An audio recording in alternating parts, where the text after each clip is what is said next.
एक महिला भक्त वृंदावन से बिहारी जी लेकर अपने घर आई और तभी बाहर से गोलू घर के अंदर आया और माँ से पूछता है कि माँ, यह कौन है?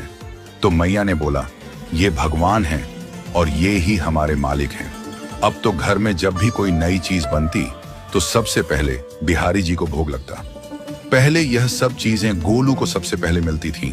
इससे गोलू बहुत चिढ़ने लगा और मन ही मन ठाकुर जी को कोसने लगा। एक दिन गोलू की माँ काम पर जाते समय बोली, गोलू, यमुना जी से मटके में जल भर कर लाना। जब गोलू पानी भरने के लिए जाने लगा तो जाते जाते बिहारी जी को कहने लगा, खाने के लिए तो सबसे पहले तैयार रहते हो, लेकिन काम तो मुझे ही करना पड़ता है। अगर यहाँ रहना है तो काम करो। कहकर गोलू यमुना जी से जल भरने के लिए चल पड़ा। गोलू जब यमुना जी में जल भरने लगा तो उसने देखा कि यमुना जी के अंदर बिहारी जी विराजमान हैं और कह रहे हैं, ला गोलू, घड़ा हम भर देते हैं। गोलू उनको देखकर हैरान हो गया और बोला, नहीं नहीं, मैं अपने आप भर लूंगा। लेकिन ठाकुर जी ने उसके हाथ से घड़ा ले लिया और भरकर घर ले आए। गोलू घर आकर डर रहा था कि अगर माँ को पता लगा कि मैंने ठाकुर जी से काम करवाया है तो आज मेरी पक्की पिटाई होगी।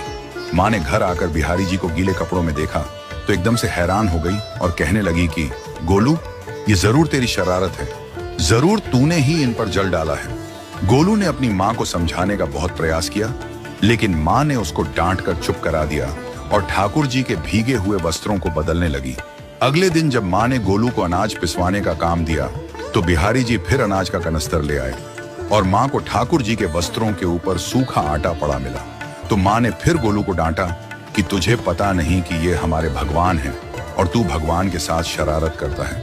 आज तूने फिर इनके ऊपर आटा फेंका है। तो गोलू शपथ लेकर कहने लगा, नहीं माँ, मैंने कोई शरारत नहीं करी है। ये तो मेरे हाथ से गेहूं का कनस्तर लेकर खुद पिसवा कर आए हैं। गोलू की माँ आज बहुत गुस्सा हुई। अगले दिन फिर माँ बोली, बेटा गोलू, आज तुम्हारे बाबा बाहर गांव से वापस लौट आएंगे। बस आज का ही काम है, तुम जंगल से थोड़ी लकड़ियां ले आना। गोलू फिर डर गया, कहीं ठाकुर जी फिर मेरे पीछे ना आ जाएं।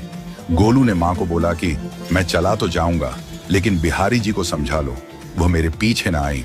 उसकी माँ हंसकर बोली, हाँ हाँ समझा दूंगी, तुम जाओ तो सही। गोलू जल्दी जल्दी लकड़ियां लेने जंगल में चला गया और माँ काम पर चली गई। लेकिन उस दिन माँ काम से जल्दी वापस आ गई और देखा बिहारी जी अपनी चौकी पर विराजमान नहीं है।